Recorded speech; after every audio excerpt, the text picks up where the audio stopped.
For me, art has always been more of like a compulsion, I'd say. Like, it always feels like something that's happening to me instead of something I'm like willing to do.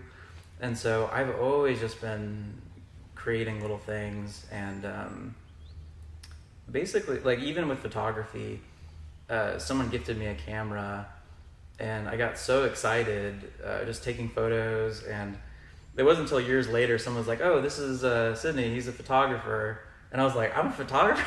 It was like it didn't even dawn on me that I was a photographer. I was just so excited about doing it that it didn't really dawn on me. And then, I started the embossing pieces, and I don't know. I just kind of go wherever the excitement leads, and it's like if I don't create, then I feel sick, and if I do, then I feel happy, and I don't really think about it too much.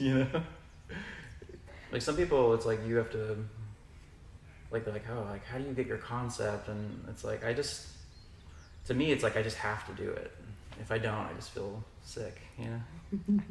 So for these embossing works, a lot of it is inspired by Braille, and I just thought it was so beautiful and minimal.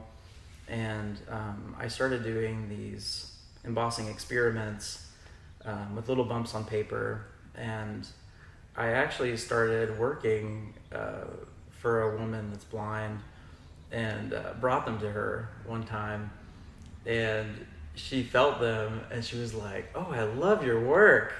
And she could feel kind of the designs and stuff like that, and there was something really beautiful about that, where I was like, oh my gosh, like if a blind woman loves my visual art, then I'm onto something. And even like my Mormon mom loves them, which is crazy because she doesn't like any of my photography.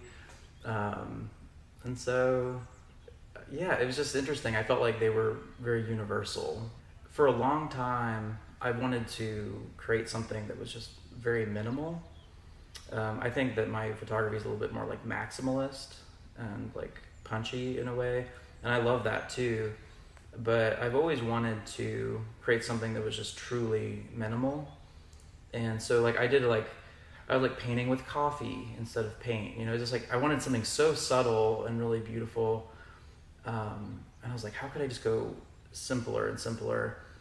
And then I think I got like a card that was embossed, and there was no ink. It was just like raised lettering. And it was something really special about it, where I was like, oh, like I want to keep this card now because it's embossed, And I was like, that's so interesting. It's like a piece of paper, but when you emboss it, it's kind of magical. And then you're like, oh, I want to keep this forever. It's like there's something very special about an embossed piece of paper.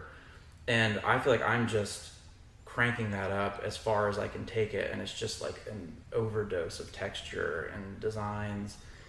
And I love that there's no ink. It's actually called blind embossing is the technique.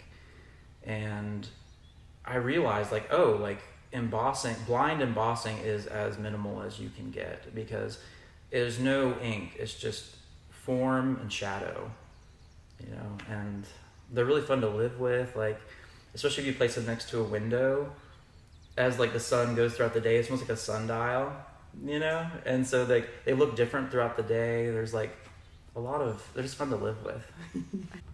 I think for a while I was debating, do I do photography or do I do more of the embossing? And I've decided that I'm really interested in just continuing down the embossing realm for a little while. I started with just little marks on the paper, and then I started noticing that some would break through the paper, and I was like, and I'd throw them away. And then I started realizing I love that, and the way it breaks through is like you can never control that.